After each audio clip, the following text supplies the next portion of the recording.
Hola, mi nombre es María Angélica Mejía Cáceres. Iniciaré presentándome para que tengan una idea sobre mi formación.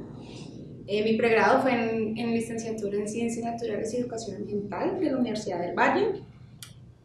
Este pregrado pues, me contribuyó fuertemente en el establecimiento de una identificación con la educación ambiental. Luego ingresé a la maestría en educación con énfasis en enseñanza de las ciencias.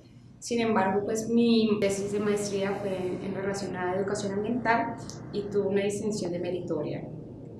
Desde la maestría comencé a percibir la importancia del aspecto económico en los debates de la educación ambiental y por esa razón realicé una especialización en gerencia social para reconocer cuáles son las ideas sobre la sociedad en el interior del proceso de formación desde la dimensión económica, aprendiendo un poco la importancia de la formación política y de la participación ciudadana, ya que esta tenía una formación acerca de política pública.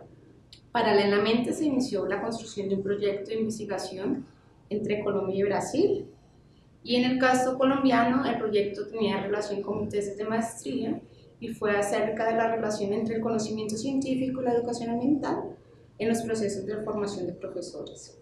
Este trabajo en conjunto pues, generó en mí un interés por las perspectivas de educación ambiental que tiene Brasil, específicamente la profesora Laisa Freire, quien tiene una perspectiva más crítica de la educación ambiental y una perspectiva tanto naturalista. Y pues de esta manera fue fortaleciendo la línea de investigación en educación ambiental.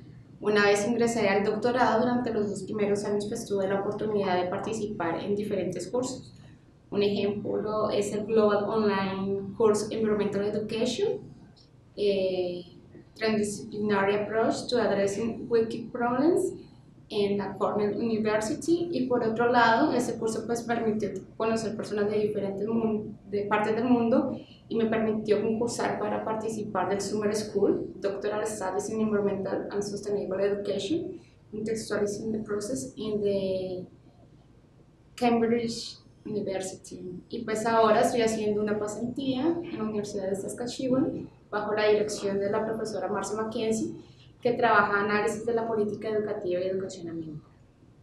Bueno, si tienen interés sobre mi trabajo pueden visitar mi página o en academia.edu, y ahora sí pues ya que me presenté vamos a hablar de la temática.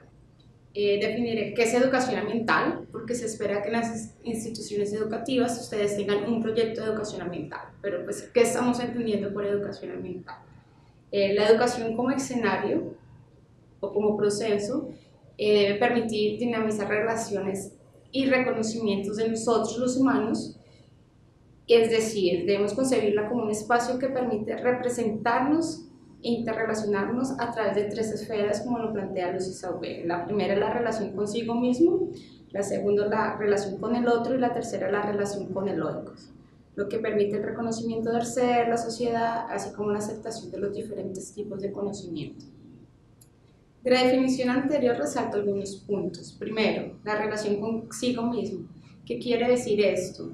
¿Cómo se relaciona con la educación ambiental? Pues en otras palabras, ¿cómo vamos a enseñar a cuidar o proteger un lugar si no nos cuidamos a nosotros mismos?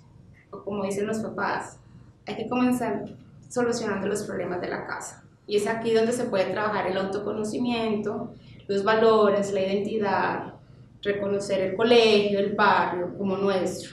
Ahí los estudiantes van a tener un interés de participar en los proyectos.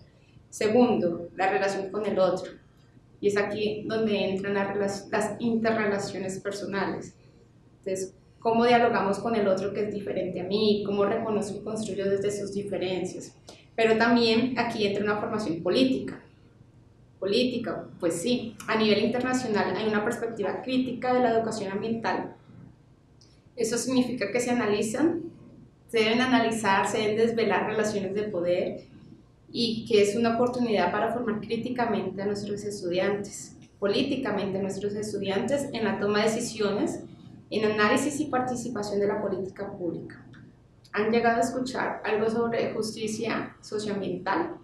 Pues ese es también un tema muy debatido. ¿Por qué? Y relacionado con la educación ambiental crítica. Normalmente nos dicen que si cerramos la llave del agua, que si reciclamos, pues van a tener menos problemas ambientales. ¿O que será que el calentamiento global nos afecta a todos por igual? Las inundaciones, la sequía, ¿será cierto eso? ¿Qué creen? Y es aquí cuando se habla de las injusticias ambientales. Normalmente, ¿dónde están las industrias? Fuera de la ciudad. ¿Y quién vive fuera de la ciudad, en las periferias? Pues las personas más pobres, los negros, las mujeres indefensas, madres de cabeza de hogar, desplazados, o al menos esa es la tendencia. En ese orden de ideas, ¿quién se ha afectado mayormente? ¿Los que viven cerca o lejos de las industrias? Los que viven cerca. Otro punto es la relación con lo otro. ¿Y qué es lo otro? Pues lo otro es lo diferente al humano. ¿Cómo nos relacionamos con el resto de animales, con los árboles, con todo lo demás? Entonces, ¿cómo construir un proyecto ambiental escolar? ¿Por qué? Porque nos lo dice el ministerio. Pues les cuento que los lineamientos políticos son esos, solamente lineamientos, y ellos están sujetos a interpretación. ¿Qué significa eso? Pues sí, el decreto 1743 de 1904 nos dice que son los PRAE, que todas las instituciones educativas tienen que tener PRAEs, y hay cartillas para eso, pero ¿cuál es nuestra realidad? ¿Cuál es nuestro interés? ¿Seguir un recetario o usar nuestra libertad relativa y nuestros poderes causales para construir realmente algo que nos impacte y transforme nuestro medio inmediato? Entonces, pues, se debe aprovechar el espacio de la educación ambiental para formar críticamente, para pensar en nuestras situaciones de injusticia ambiental, de proponer nuevas acciones, de superar ese activismo de reciclaje del Día del Agua, que no tendrán sentido si no están articuladas al ser de nuestros estudiantes, y es ahí donde entra la comunidad. Ahora, por ejemplo, en Estados Unidos hablan de ecología cívica. ¿Qué es eso de ecología cívica? No me interesa darles una teoría de ecología cívica, pero el ejemplo es que hace referencia a las comunidades que se unen para crear jardines, huertos, que les proporcionará alimentos, pero que también les permite crecer en comunidad. ¿Y será que hay ejemplo de eso en Colombia? Pues claro. Robles, por ejemplo, cuando se creó la Madre Vieja Cauquita y separó algunas fincas del camino hacia el pueblo, las personas se organizaron porque no encontraron gestión política, pero ellos conjuntamente lograron construir un puente. ¿Y es eso educación ambiental? Yo diría que sí. Por otro lado, les pregunto, ¿qué tipo de discursos estamos usando cuando enseñamos? Necesitamos dejar de asumir que en el salón de las clases tenemos algunas posturas epistemológicas de tipo empirista o positivista que muchas veces favorecen relaciones de sujeto-objeto. Y aquí eso se ve reflejado como el profesor es el sujeto que tiene el conocimiento y por tanto tiene poder, y el estudiante es simplemente el objeto que necesita aprender y recibir información, porque no tiene como preocupación construir conocimiento. Por lo tanto, entendemos que la presencia en la escuela de estas perspectivas empiristas o positivistas actúan en la mantención de visiones de mundo que pueden generar una instrumentalización de la naturaleza y del otro, donde todo es válido en nombre de la ciencia, desconsiderando otras formas de conocimiento como son los conocimientos tradicionales. Su visión de mundo es importante porque son ustedes, profesores, agentes que pueden contribuir a generar escenarios de búsqueda de una transformación social.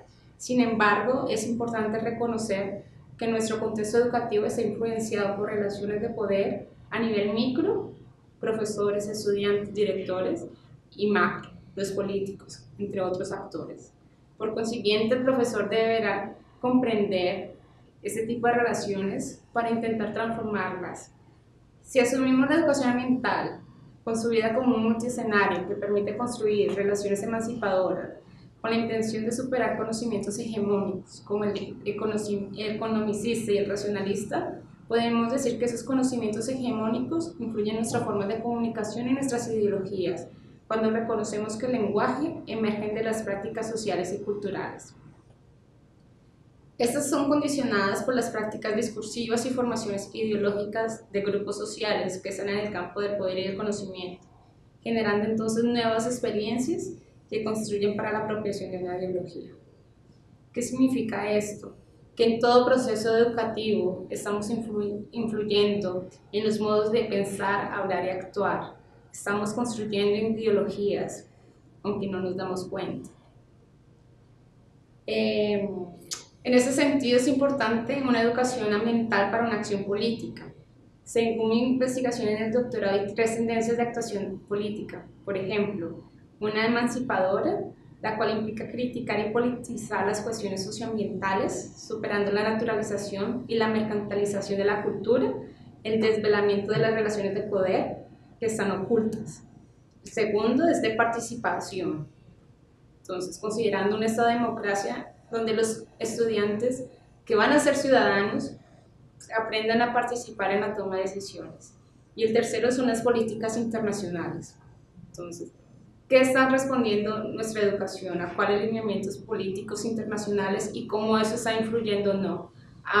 Y respondiendo a intereses externos de carácter capitalistas.